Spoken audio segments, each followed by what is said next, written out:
High, you are listening horror story. ভয়ের ছায়া। গ্রামের এক কোনায় ছিল একটি পুরনো পরিত্যক্ত বাড়ি। লোকজন বলতো ওটা অভিশপ্ত। কেউ রাতে ওই পথ দিয়ে হাঁটতো না। দিনের বেলাতেও ঘরের পাশে কেউ দাঁড়াতো না। রুমেল এক সাহসী যুবক শহর থেকে এসেছিল দাদুর সম্পত্তি দেখতে। গ্রামের লোকজন সাবধান করলেও রুমেল হাসি দিয়ে বলেছিল ভূত বলে কিছু নেই। এক রাতে কৌতূহলে বাড়িটায় ঢুকে পড়ল সে। ধুলিময় মেঝের দেয়ালে ছোপ ছোপ রক্তের দাগ, জানালার কাঁচ ভাঙা, সব যেন নিঃশব্দে কাঁদছিল। হঠাৎ করে একটা শীতল বাতাস বইল ঘরের ভেতর দিয়ে। দরজাটা ঝাঁকিয়ে বন্ধ হয়ে গেল। রুমেল পেছন ফিরতেই দেখলো একটা ছায়া। ছায়াটা নিঃশব্দে এগিয়ে আসছে তার দিকে। রুমেলের শরীর ঠান্ডা হয়ে গেল, পা যেন জমে গেছে। চোখের সামনে ছায়াটা দাঁড়ালো, চুল ছেঁড়া, চোখ দুটো লাল, মুখটা বিকৃত। হঠাৎ একটা কান্নার আওয়াজ ভেসে এলো, আমার বাচ্চাটাকে ফেরাও। রুমেল অবাক, কে এই মহিলা, কি চায়? ছায়াটা বলল, তুই শহরের লোক, তোদের জন্য আমার জীবন শেষ। আমার সন্তান নিখোঁজ তোদের শহরে। রুমেল বুঝতে পারছিল না কিছুই।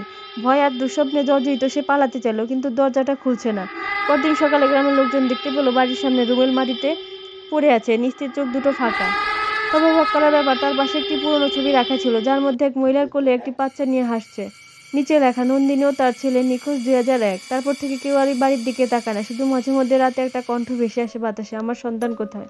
ধন্যবাদ সকলকে। ভিডিওটি ভালো লাগলে চ্যানেলটি সাবস্ক্রাইব করুন, লাইক কমেন্ট শেয়ার করে পাশে থাকুন। ধন্যবাদ। অদিতির সাথে থাকুন।